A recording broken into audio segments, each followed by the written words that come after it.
네, 안녕하세요. 네, 투자자산 운용사 금융투자세제 같이 살펴볼 세무사 박훈입니다. 자, 저희가 금융투자세제 가지고 이제부터 세법에 대한 내용들을 같이 보게 될 겁니다. 자, 보시게 되는데, 자, 이 과목에서 한 7문항이 출제가 되죠. 자, 내용은 그 2페이지부터 쭉 나오고 있지만, 국세기본법, 그 다음에 소득세법, 그 다음에 증권거래세법, 그 뒤에 또 상속증여세, 이런 내용들을 쭉 다루고 있어요. 그러니까 내용이 상당히 많습니다. 따지고 보면. 자, 그 다음에 이 법이죠. 우리가 볼 내용들이 이제 세법인데요. 뭐 문제가 나오는 유형은 뻔할 겁니다. 법이다 보니까 뭐 맞는 걸 고르세요, 뭐 틀린 걸 고르세요, 이게 나오겠죠. 여러분들이 그 만점을 맞는 방법은 가장 간단합니다. 다 외우면 돼요. 처음부터 끝까지 빠지지 않고 달달달 외우면 정확하게 맞출 수 있습니다. 자, 근데 문제는 이런 거죠. 이 과목 말고도 다른 과목이 다 많은데 이것들을 어떻게 다 외우냐 이거죠. 그리고 만약에 외운다 그러면 그 머릿속에 일주일도 가지 않습니다. 2, 3일만 지나도 다 없어진다는 거죠. 기억이 나지 않습니다. 절대.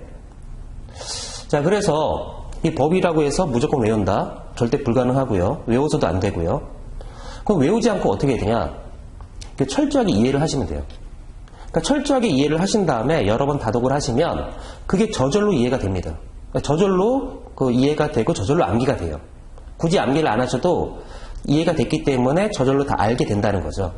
그래서 외우려고 하지 마시고 철저하게 이해하려고 노력을 하세요.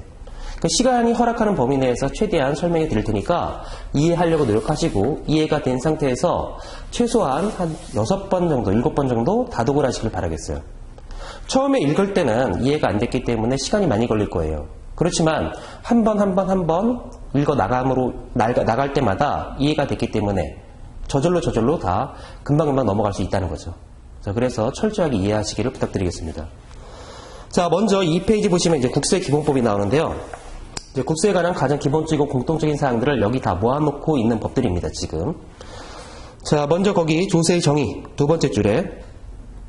조세란 국가 또는 지자체가, 조세는 국가 또는 지자체가 걷는 거죠. 과세권자가 국가냐 지자체에 따라서 국세, 지방세 이렇게 갈라진다는 얘기고요. 대정수에 충당하기 위해서 필요한 재원을 조달할 목적으로, 자, 법률적 작용에 의하여 법률에 규정된 과세요건을 충족한 모든 자로부터, 자, 대정수에 충당하기 위해서 세금을 걷어들입니다. 그런데 마음대로 걷어들일 수는 없고, 방금 본 것처럼 조세 법률주의에 따라서 과세요건이 충족됐다 그러면 그때 그 충족한 자들한테 세금을 걷겠다는 거죠. 자, 그 다음에 특정한 개별적 보상 없이 강제적으로 부과 징수하는 금전부입니다. 과세권이 충족됐다 그러면 무조건 강제적으로 금전을 걷어버려요. 이게 세금입니다. 자, 그런데 중요한 건 개별적 보상 없다는 거죠. 즉, 내가 세금을 냈다고 해서 내가 낸 만큼 국가가 나한테 어떤 서비스를 해주냐? 그렇지 않다는 거죠. 국방이나 치안, 복지 같은 간접적인 서비스를 제공해 주는 겁니다. 즉, 세금을 더 많이 냈다고 해서 더 적게 냈다고 해서 낸 만큼 서비스를 주는 게 아니었다는 거죠. 자, 간접적으로 개별적 보상 없이 자, 이렇게 서비스를 제공해 주고 있다. 자, 그 다음 밑에 조세의 분류가 나오는데, 자, 표 1-1에 있는 내용들인데요. 이것도 자주 출제가 되죠. 자, 세금을 어떻게 복리에 따라서 우리 구분하겠다는 건데, 첫 번째, 과세 주체에 따라서 국세와 지방세로 구분하죠. 즉, 과세권자가 국가다, 그럼 국세, 그 다음에 지방자치단체다, 그럼 지방세, 이렇게 돼 있는 거죠. 자, 그러면 이런 생각이 들어요. 어떤 것들은 국세고 어떤 것들은 지방세일까? 자, 뭔가 세금이 많이 거친다. 그럼 누가 관리하고 싶겠어요? 당연히 중앙정부죠. 그래서 국가가 관리하고 싶을 겁니다. 자잘한 세금들, 지자체가 관리하고 싶겠죠. 자, 그런 것들이 지방세죠. 자, 그리고 또 하나, 우리가 고지서를 받았는데 이 고지서에 무슨 세무서장이라고 써있다. 국세입니다. 무슨 구청장이라고 써있다. 지방세라는 거죠. 자, 거기 오른쪽에 우리나라 조세체계 3페이지에 어떤 그 체계가 하나 나오는데, 자, 국세와 지방세가 나오죠. 자, 국세를 보니까 맨 끝에 소득세, 법인세, 상속증여세, 종합부동산세, 부가가치세, 소득세만 해도 납세 의무자가 너무너무 많다는 거죠. 법인세 상당히 많습니다. 자, 그래서 납세 의무자가 너무너무 많다? 당연히 국가가 관리하고 싶습니다. 왜? 걷어들인 세금이 크니까. 상속증여세, 종합부동산세, 거액의 세금을 걷는다는 거죠. 당연히 국가가 관리하고 싶습니다. 그래서 이렇게 납세 의무자가 많다, 세금이 크다, 다 국가가 관리한다. 국세라는 거고요. 밑에 지방세가 있는데 오른쪽 보니까 취득세, 등록면허세, 레저세, 지방소비세, 자잘한 세금들이죠. 자, 이런 것들은 지자체에서 관리한다. 자, 오른쪽 3페이지에 조세의 정가성인데요. 조세 부담의 정가성 때문에 직접세와 간접세로 구분한다는 얘기인데 뭐 이런 거죠. A가 만약에 커피집을 한다. 얘가 커피집을 한다는 건 뭔가 벌기 위한 겁니다. 자, 그래서 뭔가 벌었다 그러면 이 소득세, 과세 문제가 발생을 할 거예요. 두 번째, 자, 이 사람은 사업자죠. 나는 커피집을 한다, 사업을 한다. 그럼 부가가치를 창출합니다. 따라서 이 부가가치에 대해서 이 부가가치세 납세 의무가 발생을 하죠. 자, 세금을 내는 애가 납세 의무자라 그러고 이 세금을 실질적으로 부담하는 사람을 우리가 담세자라고 썼을 때 자, 커피집을 해서 내가 얼마를 벌었다. 세금이 1000만 원 나왔다. 자, 그럼 이 소득세 납세 의무자는 다 이 사람입니다. 이 사람이 벌었으니까 세금을 내야겠죠? 그 1000만 원은 이 사람의 호주머니에서 나간다는 거죠. 자, 그래서 납세 의무자하고 담세자가 일치한다. 자, 우리가 이런 것들을 직접세라 그러고요. 자, 부가세 같은 경우에 이 사람이 창출한 부가가치에 대해서 10%만큼 부담하는 게 부가세입니다. 자, 여러분들이 커피집에 가서 커피를 소비했다. 자, 그러면 그 커피가 만약에 5,000원이다 그랬을 때 그 영수증을 가만히 보면 5,000원 밑에 부가세 500원 이렇게 써 있습니다. 우리가 소비하는 모든 것들에는 부가세 10%가 무조건 들어가 있어요. 그래서 그 부가세를 이 사람이 재화 용역을 공급할 때마다 우리한테 그 공급가액의 10%, 5,000원짜리라면 500원만큼 걷었다가 과세한 종료부터 25일에 부가세를 신고 납부하는 거죠. 자, 그래서 걷었다가 갖다 낸다. A가 납세 의무자가 되고요. 부가세 사업자니까. 자, 그러면 그 500원은 누가 냈냐? 여러분들이죠. 여러분들이 그 커피를 소비하면서 10%만큼 내고 오는 거죠. 자, 그래서 납세 의무자하고 담세자가 일치하지 않는다는 겁니다. 자, 이런 것들이 간접세죠. 조세 부담의 정가가 예상되느냐 예상되지 않느냐 갖고 이렇게 직접세와 간접세로 구분하고 있어요. 자, 그래서 간접세는 어떻게 보면 내가 세금을 내는지도 모릅니다. 내가 커피를 소비하면서 내가 세금을 낸다? 이런 생각 못 한다는 거죠. 그래서 간접세 특징은 이러한 간접세의 특징은 거의 다 소비와 관련된 세금들이라는 걸 알 수가 있어요.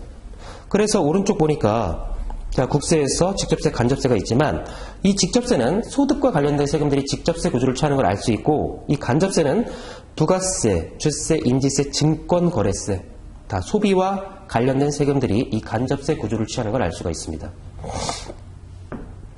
자, 그 다음에 지출의 목적성인데 자, 재정수에 충당할 목적으로 세금을 걷어들입니다. 그럼 국가가 세금을 걷어들일 때 난 이거를 어디에 쓰겠다 이런 목적으로 걷어들이진 않아요. 일단 세수 예산을 확정하고 그걸 집행하기 위해서 세금을 걷어들인다는 거죠. 거의 다 보통세입니다. 자, 그런데 어떠한 세금은 이걸 걷어들일 때 특정하게 그 목적을 위해서 쓰겠다는 겁니다. 대표적으로 교육세와 농어촌 특별세가 있다는 거죠. 자, 그래서 세수의 용도가 처음부터 정해져 있냐 정해져 있지 않냐 갖고 보통세와 목적세로 구분하고요. 자, 과표와 세율에 따라서 또 구분하는데 우리가 보통 세금은 과세표준 곱하기 세율 이렇게 돼 있다는 거죠. 저기 소득세만 해도 얼마를 벌었다. 금액이죠. 거기다 세율 곱하면 세금이 나온다는 겁니다. 그래서 우리가 아는 대부분의 세금들은 이 과세표준이 금액으로 표시가 돼요. 그걸 우리가 종가세라 그런다는 거죠. 자, 그런데 어떤 세금들은 얘가 금액이 아니라 금액 외로 표시가 되는 경우가 있어요. 우리가 그거를 종양세라 부른다는 거죠. 자, 대표적으로 인지세나 아니면 골프장 입장에 대한 특별소비세 같은 경우에 그때는 특소세 같은 경우에는 골프장에 입장하는 인원 1명, 2명 그게 과표입니다. 금액이 아니란 얘기죠. 자, 그래서 이 과세표준을 금액으로 보냐 금액으로 보지 않느냐 갖고 종가세, 종량세로 이렇게 구분할 수가 있고요. 자, 이 세율에 따라서도 비례세와 누진세로 구분할 수가 있는데 자, 여기 소득세 같은 경우에 얼마를 벌었다. 뒤에 보겠지만 소득세율은 6에서 42%로 되어 있습니다. 즉, 과표 크기에 따라서, 과세표준 크기에 따라서 이게 크다. 많이 벌었으니까 많이 내야겠다. 자, 이렇게 과세가 될 거고 이게 작다. 조금 벌었다. 그럼 조금만 내자. 자, 이렇게 누진적으로 과세를 한다는 거죠. 과표의 크기에 따라서 얘가 움직인다, 세율이. 이걸 누진세라 그러고요. 자, 비례세는 얘가 얼마든 말든 간에 일정하다는 겁니다. 여기 대표적으로 부가가치세. 내가 5,000원짜리 커피를 소비하든 5만원짜리를 소비를 하든 50만원짜리 소비를 하든 무조건 10%입니다. 과표의 크기와 상관없다는 거죠. 자, 그래서 이렇게 세율에 따라서도 누진세, 비례세 이렇게 구별할 수 있다는 거죠. 자, 이런 내용들이 거기 3페이지까지 쭉 나와 있기 때문에 자, 이런 내용들 잘 읽어보시고 자주 출제가 되니까 기억하셔야 될 것 같아요.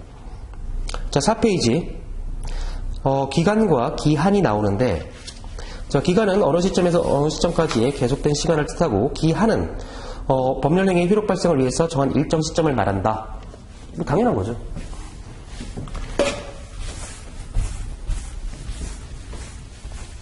뭐 기간은 이때부터 이때까지 이런 걸 말하는 거고 기한은 이때까지 뭔가를 해라 뭐 이런 걸 말하는 거죠.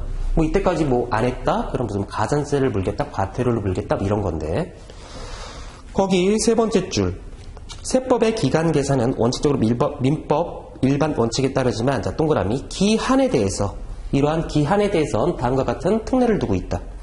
동그라미 1번 세법에 규정하는 기한이 공휴일, 토요일이거나 근로자의 날에 해당한다면 그 다음 날을 기한으로 한다.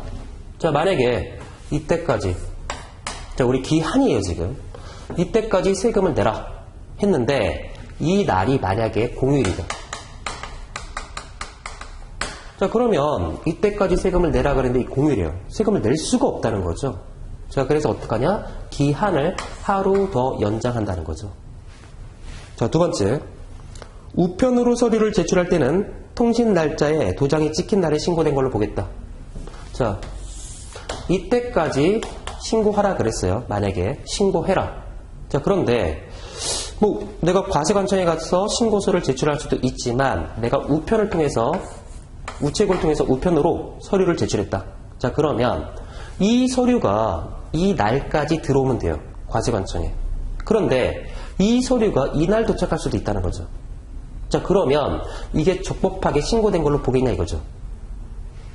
자, 그래서 세법은 어떻게 되냐? 우리가 우편물을 보내면 우체국에서 도장을 찍어주죠. 이렇게. 이 찍힌 날에 신고된 걸로 보겠다는 겁니다.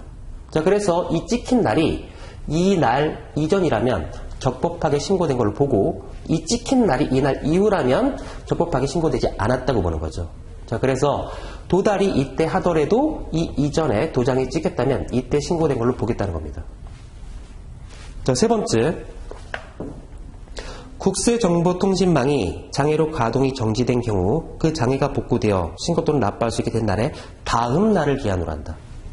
자, 지금 전자신고 같은 걸 많이 해요.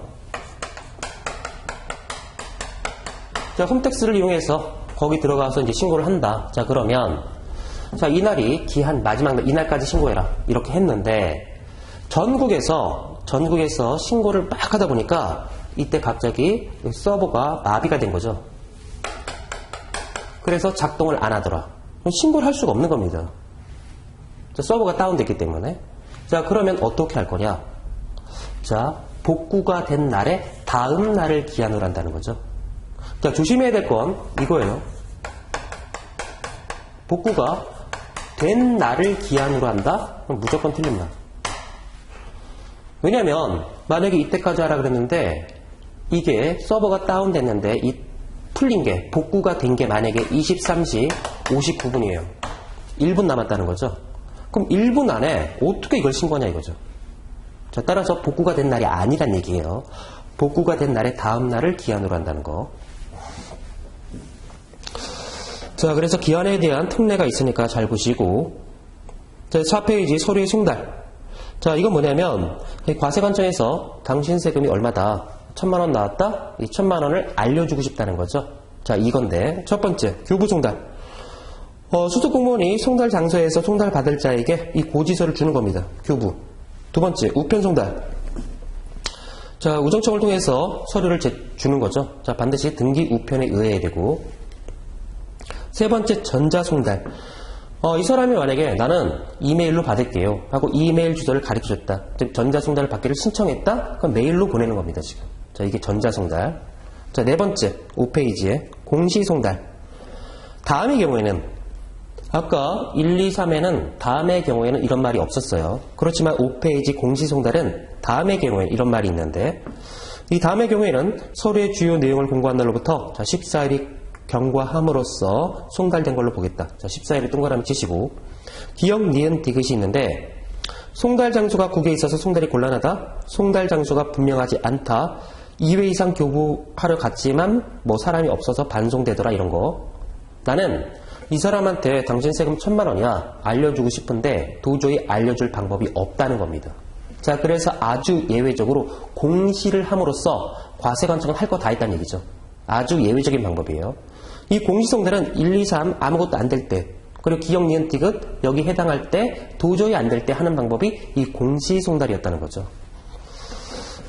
자, 이런 거죠. 관보나 아니면 뭐 세무서 앞에 가보면 이런 판이 있는데 노란 판 여기다가 붙여놓는다고 합니다. 공시송달 붙여놓겠다. 너 세금 얼마. 자, 이렇게 함으로 인해서 우리는 할 거 다 했다. 이건데 이때 효력이 언제 발생하냐? 붙여놓자마자 효력이 발생한다? 아, 붙여놓자마자 이거 어떻게 알아요? 이런 고지가 있었는지. 자, 그래서 붙이고 나서 14일이 경과하면 적법한 송달이 있었다 그러면 보는 겁니다. 한 14일 정도 주면 누군가 왔다 갔다 하다가 얘한테 너 이렇게 세금 체납됐다고 과세관청에서 이런 내용들이 있더라 알려줄 수 있다는 거죠. 자, 그래서 한 14일 정도가 지나야 적법한 송달이 있었다. 자, 그래서 공시송달은 예외적인 송달이었다는 거. 자, 그 다음에 5페이지에 납세 의무가 나오는데 이 납세 의무는 성립 확정, 소멸의 과정을 거치게끔 돼 있고 7페이지까지 쭉 나와 있어요. 국세기본법에서 가장 중요한 내용 중에 하나일 거예요. 그 납세 의무는 무조건 한 문제는 나온다고 보시면 돼요. 자, 이 얘기는 뭐냐면 세금의 일생이에요. 그러니까 세금은 이렇게 된다는 거죠. 성립이 되고 나중에 확정이 되고 그 다음에 이 소멸의 과정을 거치게끔 돼 있다는 거죠. 자, 이런 겁니다. 아까 A가 커피집을 한다? 자, 그러면 내가 이 집에 가서 커피를 소비하려고 갔더니 최소한 커피 한 잔 마시려면 뭐 한 3, 40분 기다려야겠다? 사람들이 항상 많더라. 자, 그러면 이런 생각이 들죠. 이 사람은 참 많이 벌겠다. 그렇게 많이 버니까 이 사람은 세금을 좀 많이 내야겠네? 뭐 이런 생각이 든다는 거죠. 자, 이렇게 많이 버니까 이 사람은 세금을 좀 많이 내야겠다?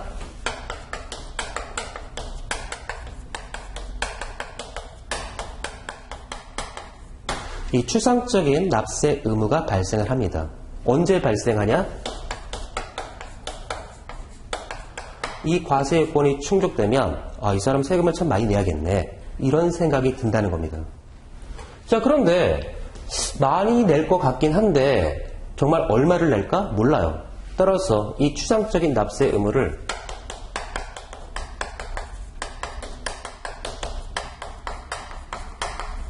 구체적인 납세 의무로 확인해보자. 그게 납세 의무 확정입니다. 즉 얼마 벌었는지 계산해서 세금이 얼마인지 계산해보자. 그게 납세 의무 확정입니다.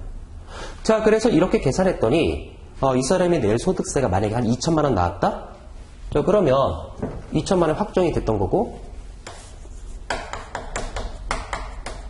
갖다 내면 세금은 없어질 겁니다. 자, 이렇게 세금은 이 성립 확정, 이 소멸의 과정을 거치게끔 되어 있는데 이러한 내용들이 5페이지에 쭉 나와 있다는 거죠. 자, 하나씩 살펴보면 5페이지 납세 의무의 성립. 납세 의무는 각 세법이 규정하고 있는 과세 요건이 충족될 때 성립하는데 국세기본법에서는 각 세목별로 납세 의무의 성립 시기를 다음과 같이 규정하고 있다. 자, 과세 요건이 충족됐다 그러면 이렇게 추상적인 납세 의무가 발생한다는 겁니다. 자, 그러면 이 과세 요건은 뭘까? 왜 이 사람은 사업을 할까? 뭘 벌기 위해서. 그러면 이 소득세를 낼 겁니다. 이 과세 요건은 이 규제는 없지만 상식적으로 알아두죠. 과세 요건은 이거예요.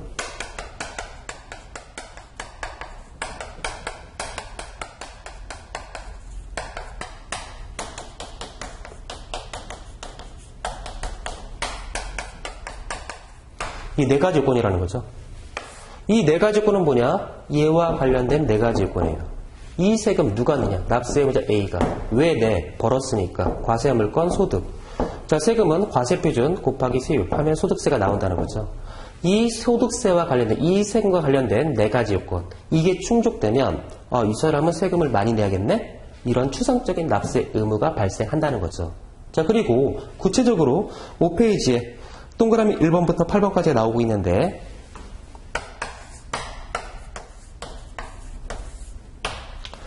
각 세목별로 이 시점에 이 네 가지가 다 충족됐다고 보는 겁니다, 지금. 자, 이 시점에 납세 의무가 성립했다. 이렇게 보는 거죠. 그래서 시험에서는 납세 의무 성립 시기가 올바르게 연결된 것은 뭐 이런 거 물어볼 수 있다는 거죠. 자, 이렇게 구분했던 이유는 동그라미 1번은 기간 과세하는 세금이고요. 2번부터 8번까지는 어떤 사건이 발생해서 과세하는 세금이라는 거죠. 자, 그래서 거기 동그라미 1번 소득세, 법인세, 부가가치세는 과세 기간이 끝날 때. 자, 기간 과세하는 세금이에요. 소득세는 1월 1일부터 12월 31일까지 1년간 번 소득에 대해서 과세가 되는 세금이에요. 법인세 같은 경우에 12월 말 법인이라 그러면 이 법인이 1월 1일부터 12월 말까지 벌어들인 그 소득에 대해서 과세가 되는 게 법인세라는 거죠. 부가세, 1년을 1기, 2기로 나눠놓고 6개월 단위로 창출한 부가가치에 대해서 과세가 됩니다. 이러한 소득세, 법인세, 부가세는 공통점이 뭐냐? 기간 과세가 되는 거예요, 지금. 소득세만 해도 1월부터 12월 말까지 이 기간 동안 번 소득에 대해서 과세가 됩니다. 아까 이러한 네 가지 요건이 충족되면 이 추상적인 납세 의무가 발생한다 그랬어요. 이 추상적인 납세 의무는 가만히 생각해보면 이 사람이 매일매일 커피를 팔 때마다 발생을 합니다. 매일매일 커피를 팔 때마다 이걸 계산해 낼 수가 있어요. 그럼 그때마다 과세권이 충족했다 볼 거냐? 그럴 필요가 없죠. 왜? 어차피 기간 과세하니까. 자, 그래서 이렇게 소득세, 법인세, 부가세, 기간 과세하는 세금은 과세 기간이 끝날 때, 요때 다 합쳐가지고 이러한 과세권이 충족돼서 세금을 내야겠다. 이런 생각을 한다는 겁니다. 자, 두 번째. 상속세, 상속이 개시될 때, 증여세, 증여에 의해서 재산을 취득할 때, 인지세, 과세 문서를 작성할 때 이렇게 돼 있는데 이 세금들의 특징은 뭐냐? 어떤 사건이 발생한 거죠. 자, 그래서 어떤 사건이 발생해서 과세가 되는 겁니다. 자, 상속세 같은 경우에 뒤에 나오겠지만 이 시점에서 사망했다. 그러면 자, 부모님, 이 피상속인과 관련된 이 유산을 자녀들, 여기는 상속인들이 받아간다는 거죠. 자, 그래서 공짜로 받아가기 때문에 이 부분에 대해서 세금을 내야겠다. 자, 그게 상속세인데요.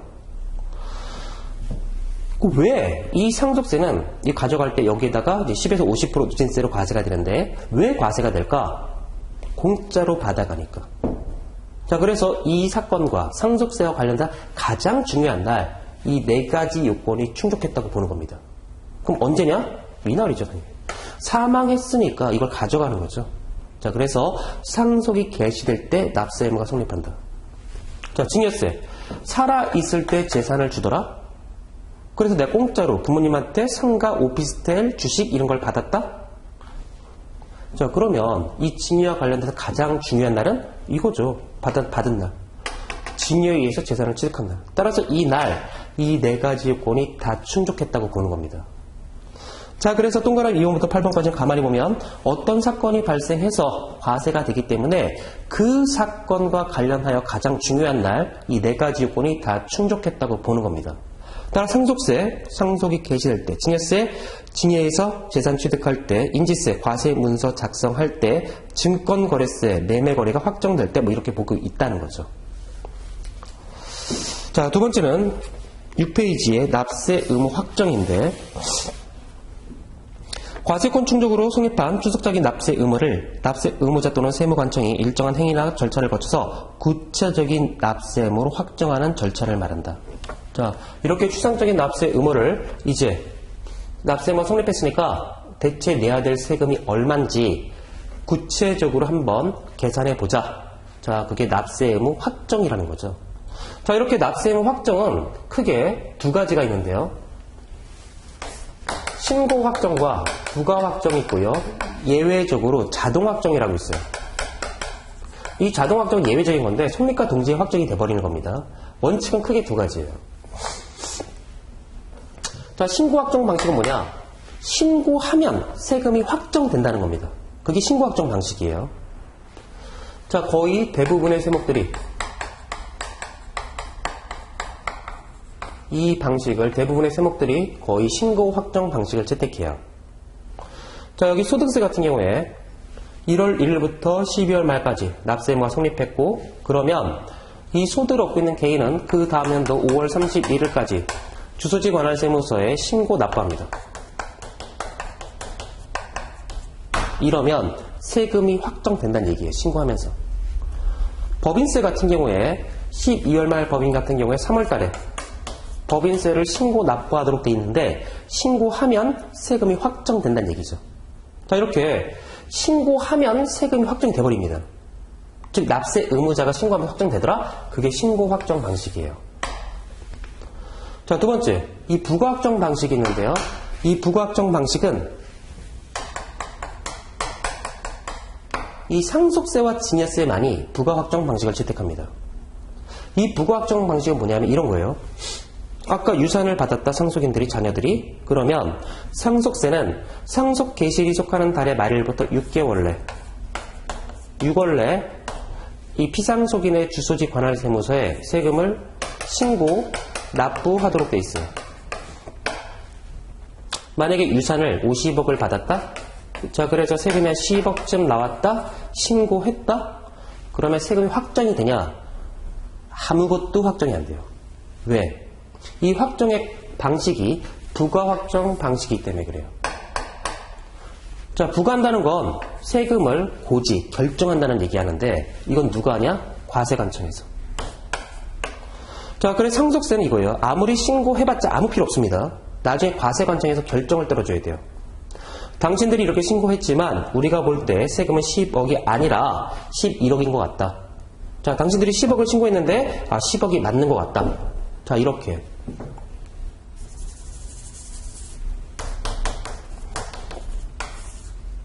결정이 떨어져야 세금이 확정이 된다는 거죠. 왜? 상속증여세는 이 확정의 방식이 부가 확정 방식이었기 때문에 그래요. 자, 그러면 아니 왜 확정의 방식이 대부분의 세목들은 신고 확정 방식인데 상속증여세는 부가 확정 방식일까? 자, 소득세만 해도 이런 거죠. 소득세만 해도 5월 달에 신고 납부하면서 세금이 확정된다 그랬습니다. 우리나라에서 소득을 얻고 있는 개인들은 수천만 명쯤 되죠? 자, 그러면 만약에 과세관청에서 이 사람들한테 이 수천만 명 되는 그 개인 소득자들한테 당신 세금은 얼마 일일이 다 계산해 줄 수 있다? 자, 법인들 일일이 법인마다 3월 달에 너는 얼마 계산해 줄 수 있다? 불가능하죠. 어떻게 합니까, 국가가? 그렇게 많은 납세 의무자한테 일일이 다 어떻게 계산해줘요? 불가능해요. 자, 따라서 그리고 내가 얼마 벌었는지 누가 제일 잘 알아요? 그 개인이나 법인이 제일 잘 알아요. 따라서 당신이 제일 잘하니까 법에서 정한 기한까지 신고해. 그러면 세금이 확정되는 거야. 이렇게 신고 확정 방식을 채택했다는 겁니다. 자, 두 번째. 왜 그러면 상속증여세는 부가 확정 방식이냐 이거죠. 자, 생각해보면 이 뒤에서 보겠지만 상속세 같은 경우에는 보통 유산을 10억 넘게 받아야 상속세가 과세가 됩니다. 자, 증여세 살아있을 때 부모님이 나한테 뭐 오피스텔, 주식 뭐 이런 거 줘야 증여세가 과세가 돼요. 무슨 얘기냐면 증여세는 내는 사람이, 상속세나 증여세는 내는 사람이 그렇게 많지 않다는 얘기예요. 부자들이 내는 세금입니다. 두 번째, 얘네들은 내는 사람도 별로 없지만 과세가 되면 세금이 커요. 자, 그래서 국가가 충분히 이 상속증여세는 일일이 다 계산해 줄 수 있다는 얘기죠. 그래서 일일이 다 계산하겠다는 겁니다.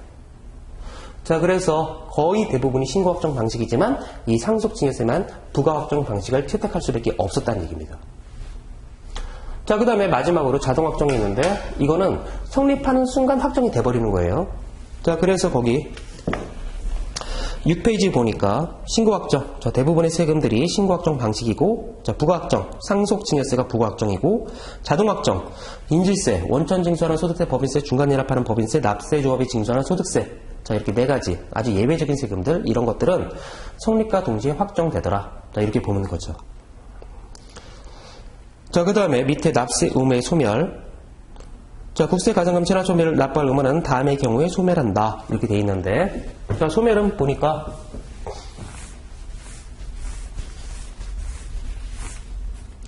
자, 납부.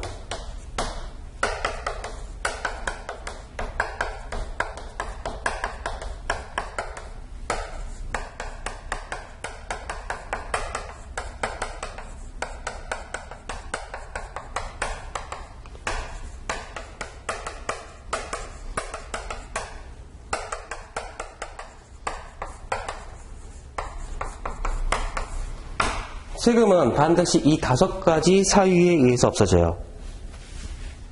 이거 왜 세금이 없어진다? 없어요. 자, 누가 세금을 2억 체납했는데 사망했다. 그럼 세금이 없어진다? 무조건 틀린 말. 왜? 이 안에 없으니까.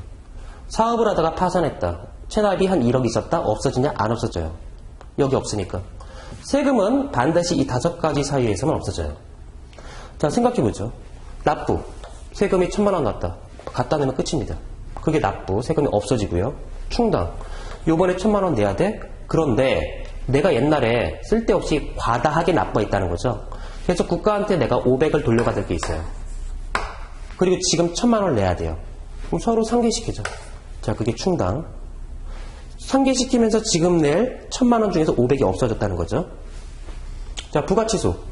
국가가 과세를 했습니다. 자, 그런데 나중에 보니까 그 성립에 흠결이 있어서 아, 이거 잘못된 것 같네? 취소시켜줘요. 그 세금이 없어졌다는 거죠. 그게 부가취소. 네 번째, 국세 부과 제척기간의 만료. 이건데요.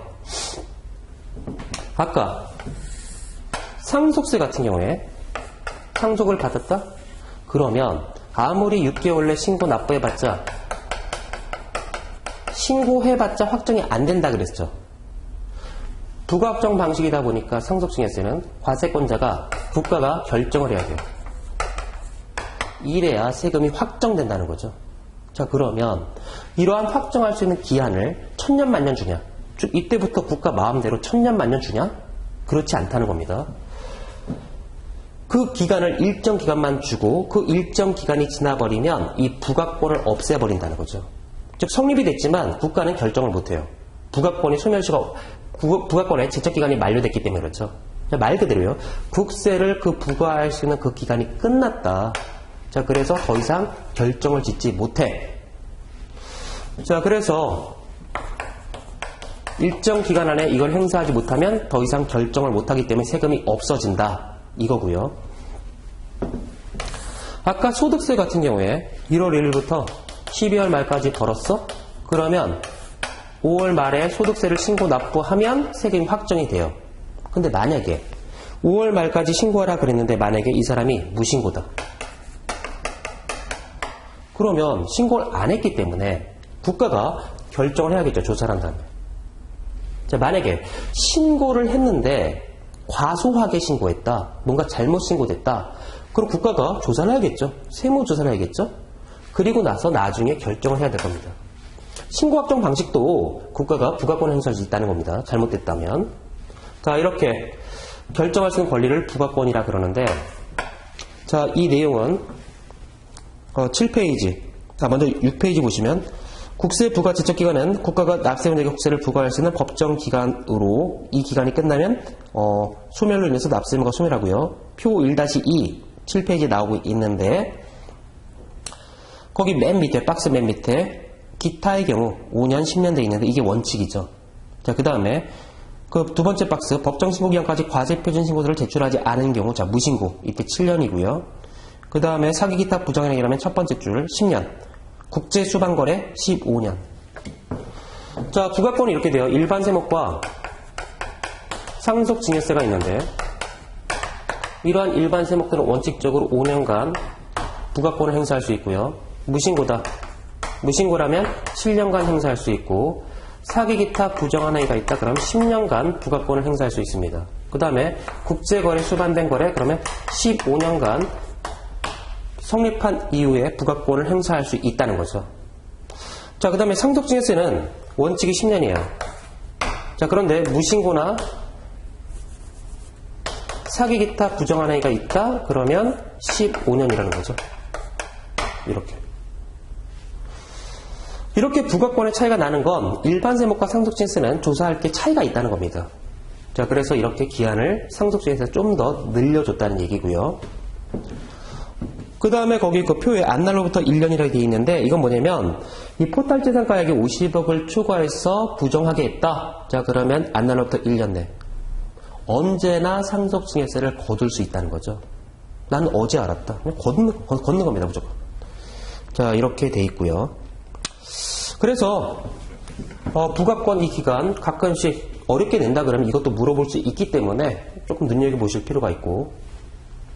자, 그 다음에 징수권의 소멸시효 완성. 자, 세금이 확정이 됐다. 자, 그러면 거두면 되는 거죠. 우리가 걷는 거를 징수권이라고 합니다. 자,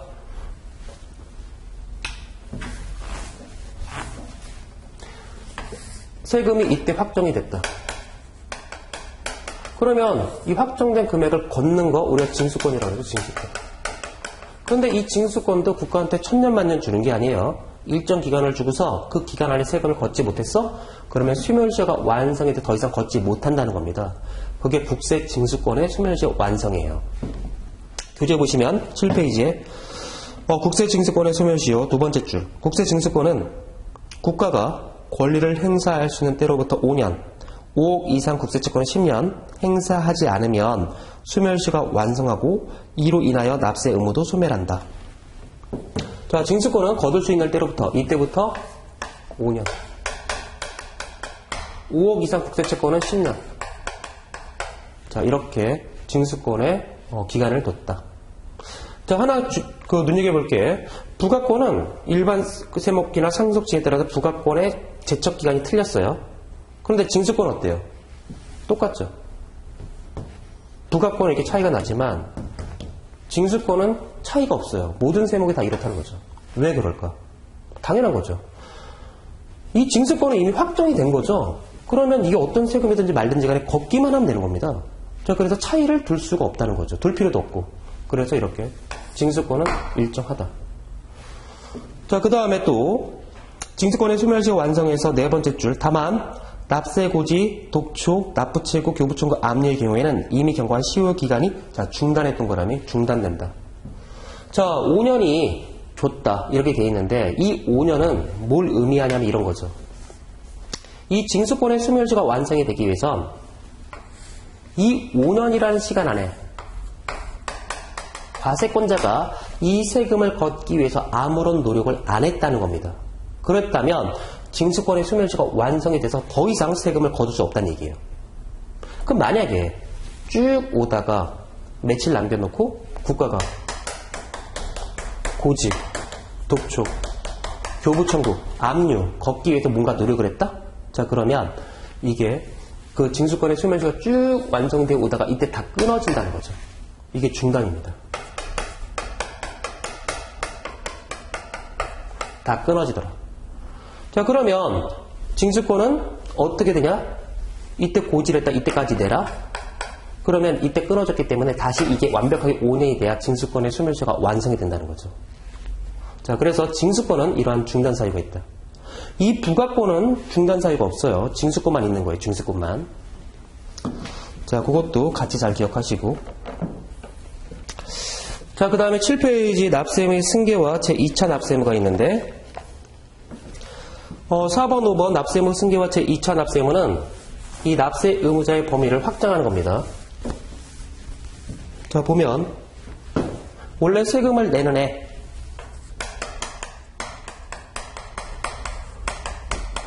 납세 의무자예요. 그런데 얘가 도저히 세금을 못 낸다? 그래서 어쩔 수 없이 얘한테 걷겠다. 이게 납세 의무의 승계. 얘한테 걷겠다? 이게 제2차 납세 의무. 자, 먼저 납세 의무의 승계를 보는데 거기 보니까 합병법인의 승계와 상속인의 승계가 있어요. A 법인이 있고 B 법인이 있다. 얘가 1억 체납했다. 자, 그런데 얘가 얘를 흡수합병했다. 그러면 얘는 법인격이 없어지겠죠? 그럼 국가는 얘한테 세금을 거두려고 했는데 법인격이 소멸했어요. 거둘 수가 없습니다. 그럼 누구한테 걷냐? 당연히 얘한테 거둬야죠. 왜? 얘가 얘를 흡수합병하면서 얘와 관련된 모든 것들을 가져간 거죠. 그리고 합병하면서 얘가 없어졌다는 겁니다. 그럼 당연히 이 모든 걸 가져간 네가 책임져. 자, 두 번째. 사망했다.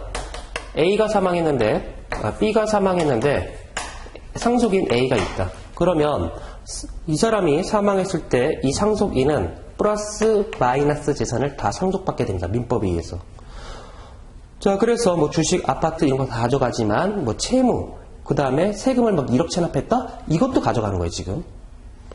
그런데 이 사람이 이제 사망한 거죠. 그래서 세금을 못 걷는다? 누구한테 걷냐? 당연히 얘한테 걷어야죠. 왜? 얘가 이 모든 것들을 가져가니까. 이 납세 의무 승계는 가만히 보니까 이런 거예요. 원래 세금을 낼 애가 없어진 겁니다. 그래서 못 걷어요. 그런데 걔와 관련된 모든 것들을 가져간 누군가가 있다는 거죠. 합병법인, 상속인. 그러면 니네가 책임져. 원래 얘가 없어졌어? 그런데 그거 100% 니네가 다 가져가잖아. 그러니까 얘가 못 낸 세금, 체납됐던 거 100% 니네가 책임져. 그게 납세의무 승계예요. 자, 그래서 납세의무 승계는 두 가지밖에 없습니다. 법인 하나, 개인 하나. 자, 이렇게 돼 있다. 자, 두 번째. 제2차 납세의무인데, 이 제2차 납세의무는 납세의무 승계와 차이점이 뭐냐? 얘가 없어져가지고 100% 가져간 얘가 있다. 그래서 얘가 100% 책임져. 이게 제2 납세의무 승계였어요. 그런데 제2차 납세는 그게 아니라 얘가 있어요. 얘가 있어요. 그런데 얘가 세금을 못 내. 왜? 너 때문에. 그래서 얘가 없어지지 않고 있지만 못 내? 너 때문에. 그래서 얘가 못 낸 세금 부족분에 대해서 네가 책임져. 이게 제2차 납세의무라는 거죠. 자, 그래서 이렇게 차이점이 있다는 거 기억하시고.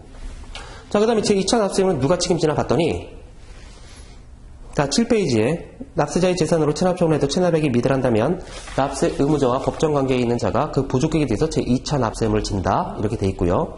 네 가지, 1, 2, 3, 4 청산인부터 네 가지가 나오는데 보시면 이런 거죠. 자, 청산인에 대한 제2차 납세 의무는 원래 납세 의무자는 해산법인이에요. 자, 법인이 해산한다. 자, 그럼 대표이사가 청산인이 돼서 이 채권 채무 같은 거 다 정리를 하고 청산 절차를 밟고 채권 채무 정리해서 그 다음에 남는 게 있다. 자, 그럼 여기 다 정리하고도 남는 게 있다. 그럼 청산인들이 논아 가지면 돼요. 자, 그런데 이 해산법인이 어떻게 했냐면 1억을 체납했는데 이걸 갚지 않고 쥐들끼리 논아 가졌다는 겁니다. 그래서 나중에 이 법인에 가봤더니 재산이 일로 다 가버리기 때문에 얘가 재산이 없어서 법인세를 거둘 수가 없다는 얘기죠. 그럼 당연히 얘가 책임져야죠. 그래서 얘가 못 낸 부족분에 대해서 너가 제2차적으로 책임을 져. 그래서 청산인 등에 대한 제2차 납세 의무가 발생을 하고요. 두 번째, 출저자의 제2차 납세 의무인데, 자, 법인이죠. 자, 상장법인을 제외한 법인인데, 자, 얘가 세금을 못 내고 있다. 재산이 없다. 자, 이랬을 때 만약에 이 법인에 무한 책임 사원이 있다. 한 명이나 합자회사다. 자, 그러면 이 무한 책임 사원은 무한정 책임지니까 당연히 책임지는 게 맞아요. 그래서 얘가 못 낼 때 내가 책임진다. 이거고요. 근데 만약에 주식회사다. 그러면 원래 주식회사는 유한 책임이죠. 이 회사가 잘못됐다? 그럼 내가 갖고 있는 주식이 휴지가 되면 끝입니다. 내가 여기가, 얘가 체납을 하든 빚이 얼마든 관심 없어요. 그런데 이 법인이 체납을 했을 때 과점주주라면 아무리 주식회사지만 너가 책임져. 자, 법인격 부인의 법례를 이용해서 이 과점주주가 있을 때는 얘가 못 내는 세금에 대해서 부족분에 대해서 지분율만큼 책임을 집니다. 자, 이게 출저자의 제2차 납세 의무인데 이 과점주주는 누구냐면 거기 그 박스 8페이지 과점주주란 해서 그 두 번째 줄 발행주의 총수 또는 투자총액의 50%를 초과하면서 그에 관한 권리를 실질적으로 행사하는 자. 이 법인의 지분을 50% 초과 소유하면서 그 권리를 권리를 실질적으로 행사하는 자를 과점주주라 그래요. 왜 얘가 이렇게 망가졌을까? 니들이 경영을 했기 때문에. 왜 얘가 세금을 못 낼 정도로 빈털털일까? 니들이 재산을 다 빼돌렸으니까. 자, 50% 초과하면서 실질적인 권리를 다 행사한다? 이 법인을 마음대로 주물렀다는 거죠. 자, 너희들 때문에 얘가 망가지고 세금을 못 내잖아. 당연히 네가 책임져야지. 실질적으로 경영을 했기 때문에 얘네들은 납세 의무 성립일 현재예요. 납세 의무 성립일 현재. 무슨 얘기냐? 법인 같은 경우에 법인세 기간까지 하니까 납세 의무 성립이 언제냐? 아까 구세부 본 거 이날이죠. 과세기간이 끝날 때. 얘네가 경영을 했죠. 언제? 이 기간 동안. 따라서 납세 의무 성립일 현재 무한책임자와 과점주주가 제2차 납세 의무를 지는 거예요. 납세 의무 확정일이 아니에요. 왜? 확정은 이거 지나서 3월 31일이죠. 여기 있는 과점주주가 책임자 아니에요. 얘네들이 이렇게 망가진 건 이때 경영을 했다는 거죠. 그래서 요날 현재 기준으로 봤을 때 과점주주가 제2차 납세 의무를 진다는 거. 납세 의무 성립일 현재. 자, 세 번째. 자, 법인의 제2차 납세 의무인데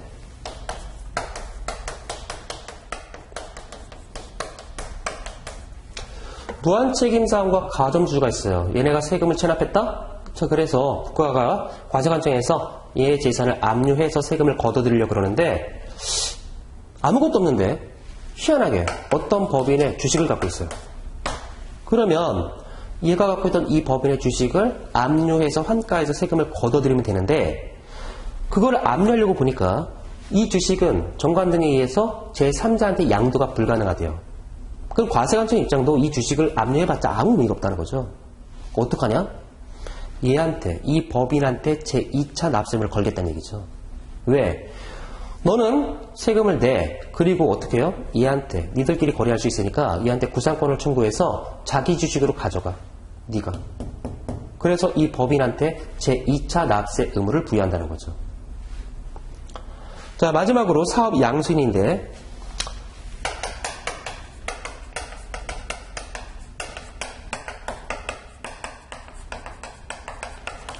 자, 얘가 사업을 하는데 세금을 체납했다?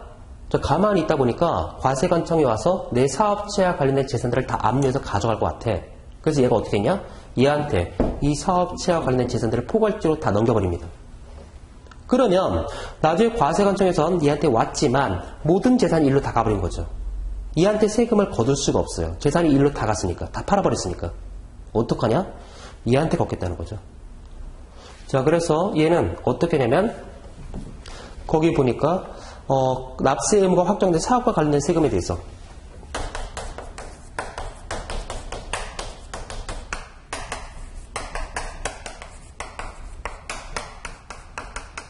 여기에 대해서 너 제2차적으로 납세 의무를 져. 이렇게 돼 있다는 거죠.